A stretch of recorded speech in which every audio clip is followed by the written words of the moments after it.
Welcome to the Greater Impact Podcast, where we're talking about making a greater impact, business entrepreneurship. And as you guys know, recently, really talking to successful real estate agents and successful real estate investors, so they can give you guys their gems and golden nuggets when it comes to being successful in the real estate industry. So, Jovon, if you want to introduce yourself. Yo, what's up, Devin? My name is Jovon. I'm a third generation Los Angelinos. Um, been here all my life, obviously. My grandparents been here all their lives. I have a love for this city. I'm a local real estate agent. I've done everything else in the books considered in I've done everything else when you look at like a sales role, and that's kind of how I landed with real estate. So yeah, good to meet you, Devin. Yeah, good to meet you too. So you grew up in the Los Angeles area, right? Correct, Highland Park. Awesome, awesome, cool. So you've been And there then I your moved entire life. pretty much, yeah, I grew up in Highland Park. And then my mom moved us out of there because it was pretty gangster when I was there. It's nice now, but and then it's nice now, but when I grew up there, it wasn't that nice. So we moved out of there when I was about in like seventh grade, moved to a city called Montebello. And then I was kind of bounced around a little bit after that, but I'm around the area now again. So Right on. Cool. Right on, man. So you mentioned you were in sales before you got into real estate, it sounded like. So what were some other jobs or things that you did before you got your real estate license and got into? I sold credit card payment processing, and that's kind of really where I honed like phone sales skills. Mhm. Just hammering the phones every day. Like if you're a merchant, like say you were selling I don't know, socks, right? And you had an e-commerce store for socks. Well, I would pitch my services for your business to be competitive with what you're getting charged on the back end and the front end. Um, I would hammer the phones for a company called Paylitify. There, I was an executive account holder, so I did that for about 2 years. I also sold after that IT services for large medical companies, hospitals, stuff like that to help protect them against scammers and a scam that was going around, still going around, is basically ransomware. And if the ransomware gets onto your network in your work network, they could hold your whole like database hostage. Mm. Um, it could cost you a lot of money because they're gonna want like 100 Bitcoin for them to get that ransomware off, or else they're gonna steal all your data and leak it, and it's gonna cause all kinds of lawsuits. So usually the hospitals pay it. So the software I was selling for this company, it prevented that from happening in the first place. So easy transition, a lot of relatable skills, interchangeable skills. Real estate's probably the only difference is real estate. You're like I'm out in the field all the time, right? I'm like actually opening doors, looking at houses. That's about the only difference, in my opinion. Nice, nice.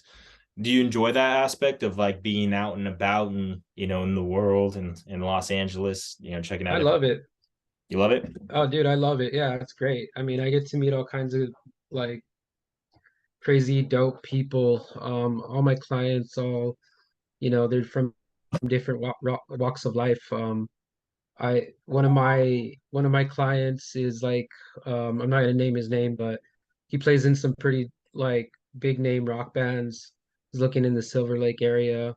Then I know like the um software engineers for like Uber, they're looking for houses, they're my clients. So I get to meet a lot of different people. Um yeah, I'm blessed, and I love checking out new neighborhoods that I didn't know exist, like, before that client brought me to Yeah, that um to that neighborhood. cool. Awesome, man. What made you actually get into real estate? From transitioning from what you were doing before getting into real estate. What made you do that? For Yeah, no, for me, honestly, real estate was always kind of the goal. Hmm. I kind of had it in the back of my head. It's one of the things that's really hard to get going because there's really no paid positions with real estate. You Yeah. are a business owner, and whenever you start your own, you know this, you're gonna like dish out a little pain in the beginning. You're gonna go not paid for maybe 2 months, 3 months, 4 months, if you're lazy, 6 months. So for me, it was about stacking cash and having that cushion so I could enter real estate. And really, I just always felt a calling to, start in real estate. It's kind of, in college, I studied art history. And with art history, we study architecture, and architecture kind of, I guess, gave me my first passion for homes and, different architectural styles for homes. But that's kind of the gist of it. My end goal is not real estate, it's humanitarian work. So I think with real estate, it's just going to get me there a lot faster. Hmm. Through real estate investing, Yeah, exactly. give you that financial freedom, that cushion of money, what is passive income coming in, so you can pursue the your other passions and Hey, purposes.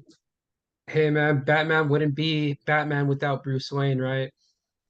Yeah, yeah, for sure, man. That's a great You, point. you gotta have, you gotta have, you gotta have that extra change. Yeah. Yeah, You that's can't, awesome, you man. can't, you can't help. Like it's like when they tell you in the airplanes, um, put your oxygen mask on before you put on the person next to you. Hmm. Right? You have to help yourself first before you can help other people. So Yeah, absolutely. that's kind of the logic there. Beautiful. So how long have you been a realtor? 3 years now. 3 years, 3 years. Cool. And since I coach a lot of realtors, and obviously, I kind of really have niched down for real estate professionals. I kind of know some of the real estate lingo, some of the game. I actually have a lot of realtors I know down there in Los Angeles. Um, how many transactions did you close last year, if you wouldn't mind telling us? 21, 21. Cool. Awesome. 21. Yeah. That's cool. Do you have like a goal this year? How many transactions you're looking to do? Yeah. I'm looking at my board right now, so I have it right now. I always forget. Yeah, my vision So yeah, board. I closed 21 last year. That was 17.39 million in transactional volume. And for the people that don't know what transactional volume is, it's like one house equals 100,000, two house equal 200,000, so on. So that was the transactional volume, 17.39. Yeah, I'm looking to double it this year. 34 there you go. transactional is my goal. And to get there, I got to do about 40, 40. Big A cash. little less, a little less. So Yeah, um, yeah. yeah, I mean, well, a lot of moving parts, man. yeah, there's a lot of advantages to living in LA because 21 transactions is not the same as 21 transactions in North Carolina or or Virginia or whatever. Because when you live in Los Angeles, like you said, like I know agents that might have to close 40 transactions where they live to get the same overall what was it, total volume sold, right? 17.5 million, Yeah, right? So yeah. because every house there is almost a little below Hmm. a million or a million or above a million, right? Close to it. Depends. Yeah. I mean that's a kind of it's a complex thing to think about because real estate in other states is a lot easier too, though. So like if I bought a house today in Kansas or Alabama, I think they have like 10 disclosures that go out in the real estate process, and Mhm. you can close fairly easily on a $500,000 home. In Yeah. LA, you're closing, on average 900 to 1.1 million. Hmm. Um, sometimes these are considered high balance loans. The bank has to underwrite it more. There's quadruple the amount of paperwork that goes out. So it's just a lot harder in terms of closing in Los Angeles as it is in a lot of other states. I'm not going to mention New York because I think they have a lot of paperwork too. Yeah, for sure.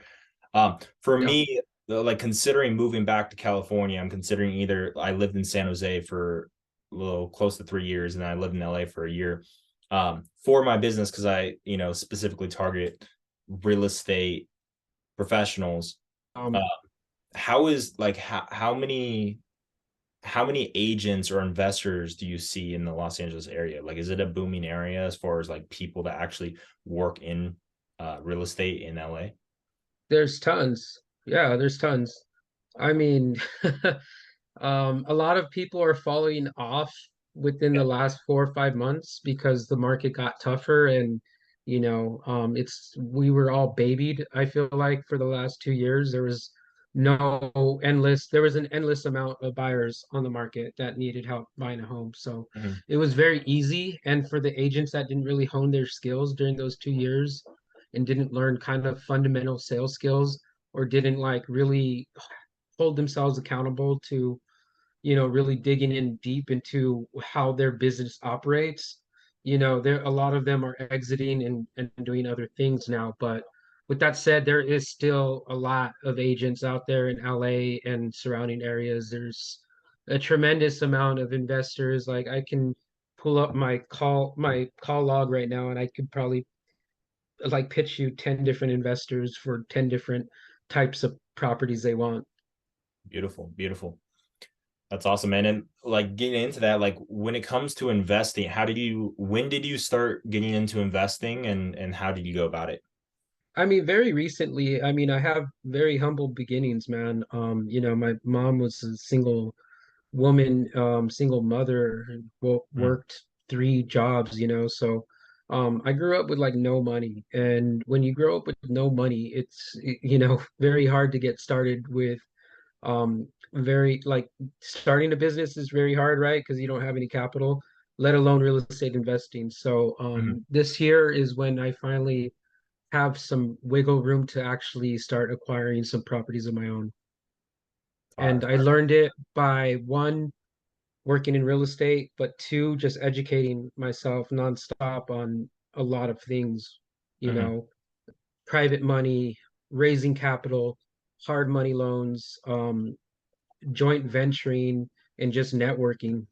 My network is huge and I'm thankful for that. So Yeah. Your network is your net worth, right? that's right. For sure, man. So have you acquired your first investment property or are you still in the trend like getting into that? I'm still getting into that right now. Cool.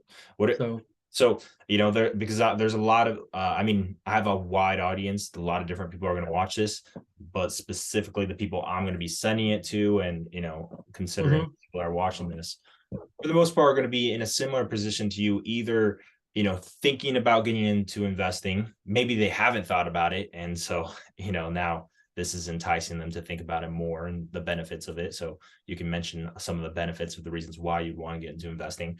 But so I, the point is like there's a lot of people who are at the same point as you, or even a little bit before, where they're just considering getting into it, or they're actually just getting started. So it's still really valuable for you to speak about your mindset and the process that you're going through when it comes to investing in your first real estate investment property. What are you looking to do? Is it like rental property? Is it going to be a fix and flip? Like exactly are you looking at?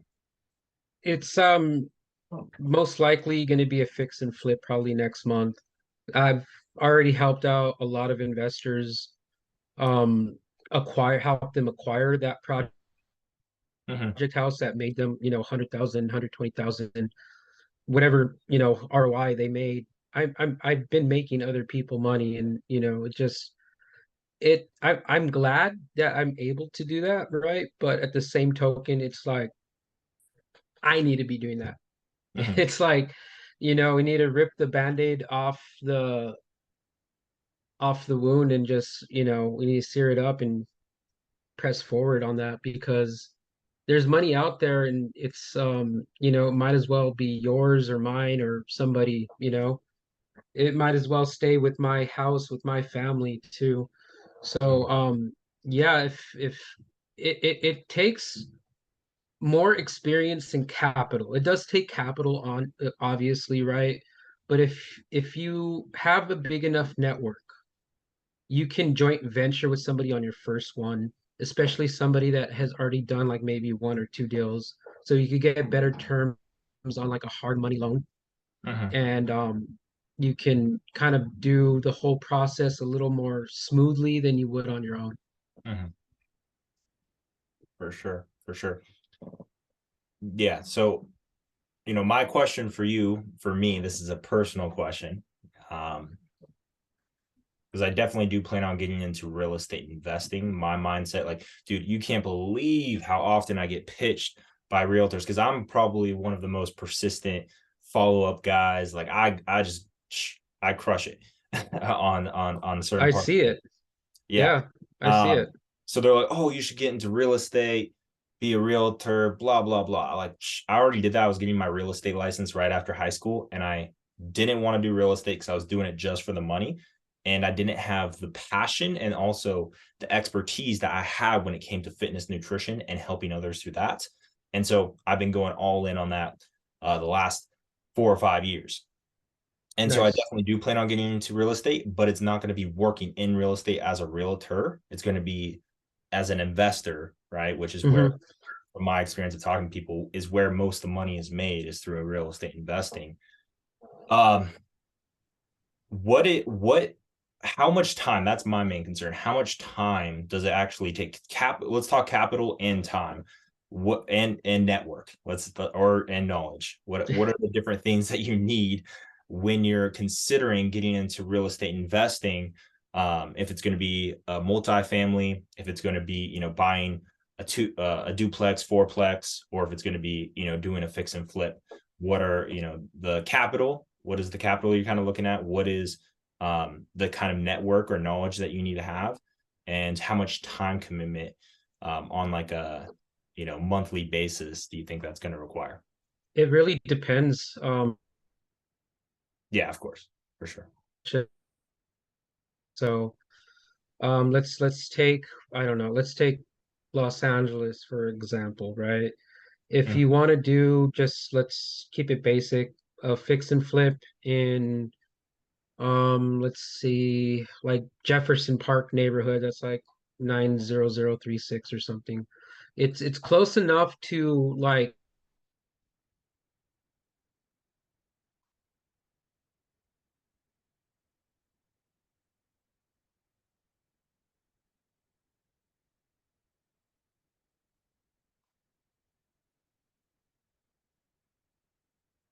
to the beach in like 40 minutes. So let's take a market like that for example. There's a lot of deals there, and mm, this I know because I've researched and I know the market and I'm a local LA expert, right?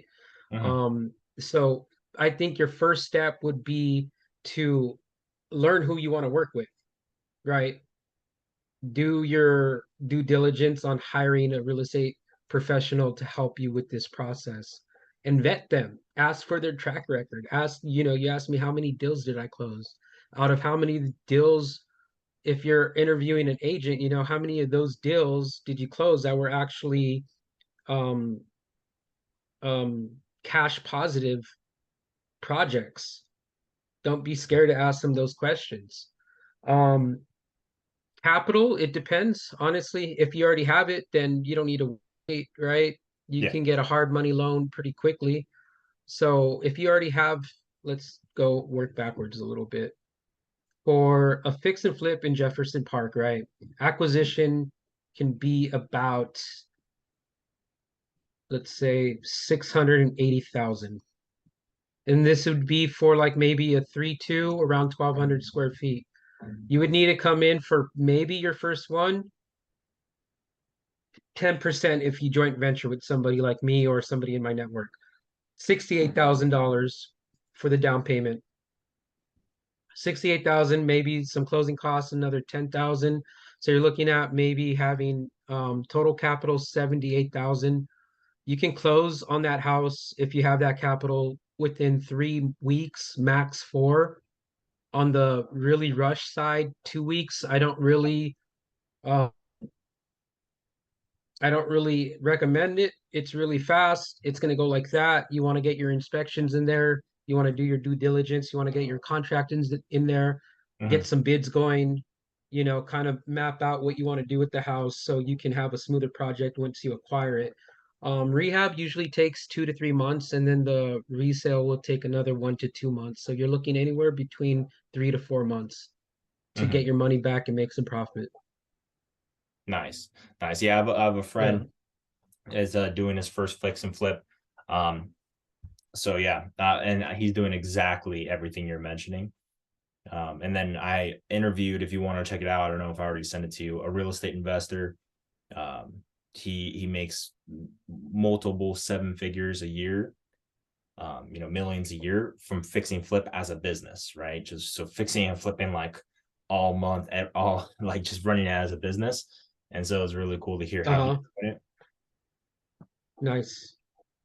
Yeah, Yeah. I mean the money's out there. You just have to have the right team behind you. The one mistake that I see the first time flipper make is like, oh, I already have my contractors, it's like, okay, are they going to do it for the same price that my contractors are going to do it for? Probably not. But it's a lesson that they have to learn on their own if they don't, loyalty. I love loyalty. I'm a loyal person, but at the end of the day, if my loyalty is costing me $50,000 and I don't know. I'm gonna go with somebody that's like if you hire a real estate, like all I'm gonna say is if you hire a real estate professional to get you into a flip project, take their recommendations on who you're gonna use in that project, Hmm. right? Because what's the point of hiring them if you're just gonna do your own thing anyways? And that goes from, acquisition, obviously, that goes for project management, the construction and the resale. Hmm. I've represented people on acquisition and then they try to use a different agent on the resale and then they fail. And like it was like a North Hollywood deal that I had last year. Got it over to the investor. The investor had me over with the contractors. I told them what they needed to finish up to get 1.5, 1 point, not 1.5, a mil 50, Hmm. maybe a mil 80, definitely below 1.1. And I guess they didn't like it and they didn't want to finish the landscaping. So they hired, their aunt or something to try to resell it at 1.1. That house is still on the market today. And this is like almost 365 days later. Yeah. So he just talked to me the other day. He's like, I'm gonna fire my agent, can you sell it? I'm like, yeah, I can sell it, but not at 1.1. And it has to come off the market for like a month. So that's my advice to any first time flippers, like whoever you hire, you know, listen to them, take their advice. You hired them for a reason. And if you don't feel confident with them on all those things, then maybe you should look for another real estate agent right off the bat. Yeah. Cool, man. Well, I appreciate having you on. I think Yeah, thank the you. finish, yeah, yeah. I think to finish it off, um, if you have any like mindset, like different takeaways or tips, or different like mindsets you would give to the audience when it comes to real estate in general. Real estate in general. I Yeah, mean, whatever, real estate whatever in general, I mean, what? real estate investing, getting into real estate, um, or even buying somebody's first home. If you want to just give some different things that you keep in mind, some different tips for people. Yeah, don't try to time the market, right? Especially for a first time home buyer. Like, you're not going to be as good as a day trader, right? Day traders time the market. If you're as good as a day trader, you'd be making a hell of a lot more money, but nobody can time the market. Nobody has a crystal ball. Um, buy the damn house already. Everybody that I've talked to 2 years ago that said, I'm waiting for prices to come down, look where they're at now. I wish I had a time machine to go back 2 years to buy up some properties, right? At a discount. Totally. Everything's went up, interest rates have gone up. So yeah, don't try to time the market. Just buy it. Just go, just do it. Just go, just do it. I mean, you're gonna sit on this house like what? Are you gonna buy it and then move it out in a year? Probably not. You're probably gonna be there at least 7 years. And that's a statistic from NAR, right? On average, a homeowner is gonna stay in their house for at least 7 years. 7 years from now, you'll be probably lucky to find any house in LA for under 900, under a million. Mhm. Cool. Awesome, man. Yeah, I appreciate having you on. I'll send you, this will probably be uploaded tomorrow, Saturday. And it's going to be on my YouTube channel at Devin Kreit, and then my podcast on Spotify and Apple Podcasts at DC Health Fitness / Devin Kreit, the Greater Impact series. It's the Greater Impact podcast, but is a series under my main channels.